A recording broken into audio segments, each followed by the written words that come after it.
በዛሬው የመለኛ ቪዲዮ ቡሌንታ ባደንጓሬ እንዴት እንደሚዘጋጅ አሳያችኋለሁ። ኢትዮጵያ ውስጥ ይህ ምግብ የምን ብሔረሰብ ምግብ እንደሆነ የምታውቁ ካላችሁ እንደተለመደው መማማሪያ እንዲሆነን አስተያየት መጻፊያው ላይ ጻፉልን። ይህ ቡሌንታ ባደንጓሬ ጣፋጭ ከመሆኑ በተጨማሪ ብዙ ውድ ግብአቶችን የማይጠይቅና ለማዘጋጀት በጣም ቀላል ስለሆነ ሁላችሁም በየቤታችሁ ሞክራችሁት እንደምትወዱት ተስፋ እናደርጋለን።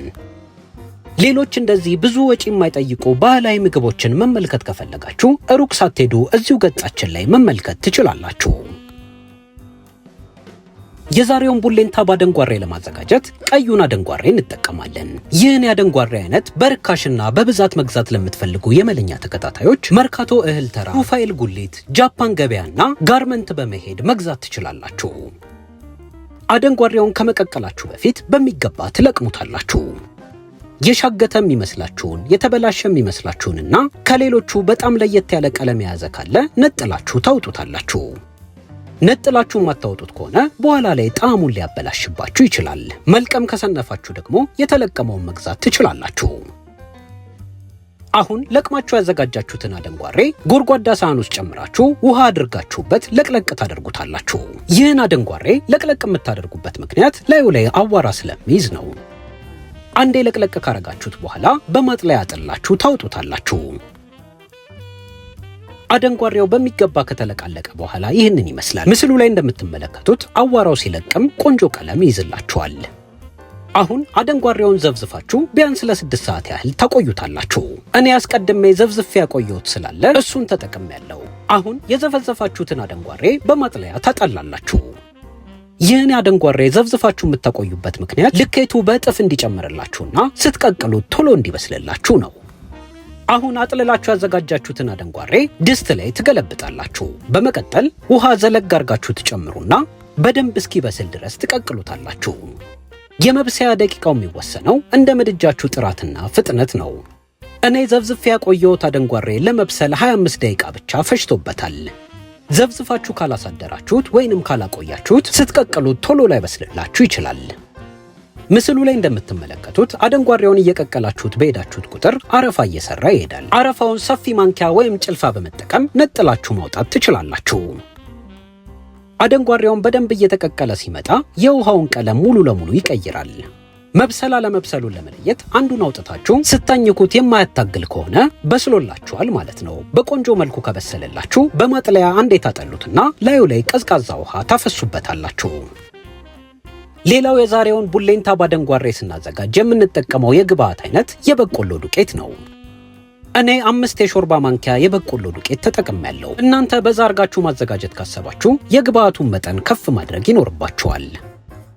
አሁን የበቆሎ ዱቄታችሁን መጥበሻችሁ ላይ ታስቀምጡና በዝቅተኛ የምድጃ የሙቀት መጠን በሚገባ ታምሱታላችሁ። ለማመስ ሰፊ ማማሰያ ወይንም ልምዱ ካላችሁ ደግሞ እጃችሁን ብቻ በመጠቀም ማመስ ትችላላችሁ። የበቆሎ ዱቄቱን የምታምሱበት ምክንያት በኋላ ላይ ቆንጆ ጣዕም እንዲኖረውና ሲበስል ሊጥሊጥ እንዳይላችሁ ነው። የምትጠቀሙት የበቆሎ ዱቄት ከሙሉ በቆሎ የተዘጋጀ የበቆሎ ዱቄት መሆን አለበት። ሱቅ ውስጥ በተለምዶ የበቆሎ ዱቄት እየተባለ የሚሸጠውን ሳይሆን ወፍጮ ቤት በመሄድ የበቆሎ ዱቄት ብላችሁ በመግዛት መጠቀም ይኖርባችኋል። ሱቅ ውስጥ የሚሸጠው ኮርን ስታርች ይባላል። እሱን የተለያዩ ስልሶችን ለማወፈር እንዲሁም ኬኮች ላይ ብትጠቀሙት ይመከራል። አሁን ያመሳችሁትን የበቆሎ ዱቄት ታሰርፉና መጥበሻ ላይ 3 የሾርባ ማንኪያ ዘይት አግላችሁ አንድ ደቆ የተከተፈ ቀይ ሽንኩርት ከላይ ጨምራችሁ ቀለሙን እስኪቀይር ድረስ ትጠብሱታላችሁ።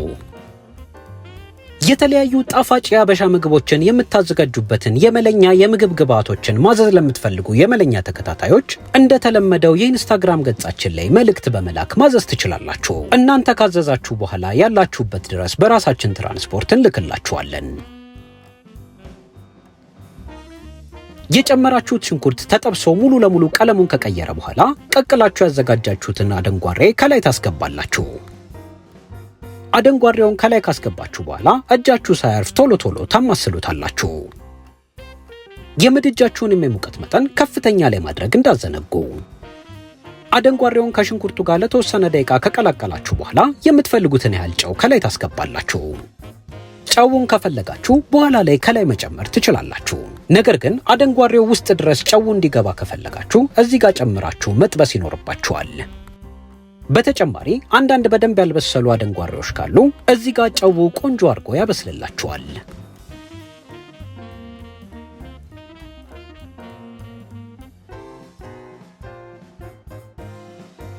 አደንጓሬውን ጨምራችሁ ከ5 እስከ 7 ደቂቃ በከፍተኛ ሙቀት ከጠበሳችሁት በኋላ በማማሰያው ዘርዘር ታደርጉትና ግማሽ ኩባያ ውሃ ከላይ ትጨምራላችሁ። ውሃውን ከጨመራችሁ በኋላ አምሳችሁ ያዘጋጃችሁትን የበቆሎ ዱቄት ሙሉ ለሙሉ አደንጓሬው እስኪሸፈን ድረስ ትጨምራላችሁ። እዚህ ጋር እጃችሁ ቶሎ ቶሎ መጨመር ይኖርበታል። በዱቄት ያልተሸፈነ የአደንጓሬ ክፍል ካለ በሚገባ መሸፈን አለባችሁ። በሚገባ ካልሸፈናችሁት በኋላ ላይ ሊቦካባችሁ ይችላል።